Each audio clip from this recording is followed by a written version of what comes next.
Just a quick update on the OBDII/C&C LTO and CAN systems situation. I've now got a load more OBDII/C&C printed circuit boards in, so they are available if you want to make your own, or I can make them for you. So here we've got two built devices on the counter. So we'll look at the non-standard one first. This is obviously just built like an OBDII/C&C, but half the components are missing. And if I turn it over, you'll see that on the back there are very few parts at all. We've just got the chip, the dropper resistor for the backlight, a contrast adjustment, the 5-volt power regulator, a bit of a smoothing capacitor. So most of the board is unpopulated. This is the LTO CAN interrogator. I'm going to be sending two of these to the LTO battery supply firm in the US because they've got two depots. So they'll have one at each depot, and they will be able to label the LTO packs with the CAN IDs. And so on this board, obviously we just have shoehorned on, we have the little Canbus board, and this is a 2680 PIC in the middle here, which has the CAN support, and it's just running that simple software that you've seen before. So all it does is you plug it into each block in turn, and it shows you the ID, total pack voltage, and the cell voltages for that particular block of 12. That's all it does. So it's very much cut down. Just needs now adding the sockets, the plugs, these plugs which you've seen before, which plug into the OTO cell. So I'll be sending two of those, as I say, to the LTO battery supplier in the US. Unfortunately, the other people who have already got their blocks and don't know the CAN IDs, they'll have to do something else. They can either rent my LTO CAN interrogator, which is going around the US at the moment, or it's en route there at the moment. Or you can do something else to find out your IDs. So that's that. So the other device which we have here, which looks very similar, this is a fully built OBDII/C&C. So as you can see here, has the button and the LEDs on the end. Sorry, the lighting's not so good here today. It's not very quite dark here at the moment.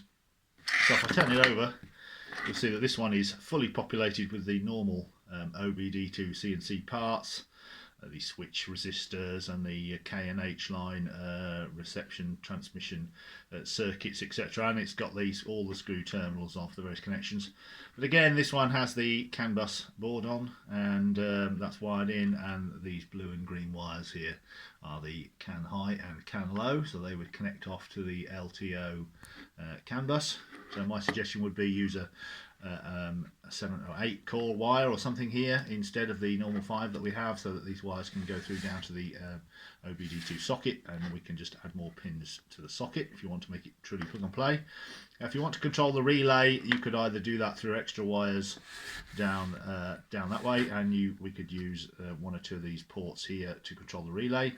But one of them is used for IMA CNC and one of them is used for cruise at the minute. But we do have other ports here. We have 2 ports spare on this 4-way connector at the top here, because 2 of them are used for the CAN, and we have 2 ports spare there. That's the ones I was using in that demonstration of the relay control I posted a few days ago.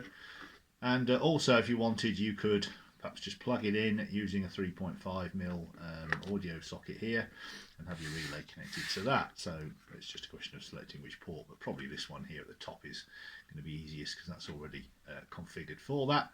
So this is an OBDII/C&C with the Canbus facility, and it's a 2680 PIC because it's got the Canbus circuit inside it, and it's basically a standard OBDII/C&C with the Canbus board. Now you can see how relatively straightforward that is to add.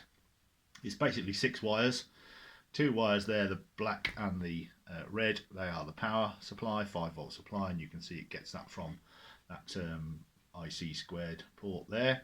And then when you have to do, if you've already built your OBDII/C&C, you have to make some slight adjustments at the where the display attaches. You don't connect the 4 middle pins of that big row of pins there, and instead you put a 4-way terminal block on this side, and that becomes the connections for the CAN, and it gives you these 2 spare ports here for potentially controlling, your charger or whatever you might want to do. So you've got 2 outputs here which can be used.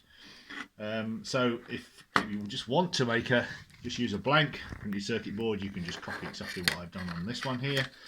And when you connect this big multi-way connector for the LCD. You just don't connect the 4 middle pins, and you just connect one of these 4-way screw terminals on the back side of the board instead. So the LCD is an 8-bit LCD, but we've just put it into 4-bit mode, so that frees up 4 lines for our circuit here.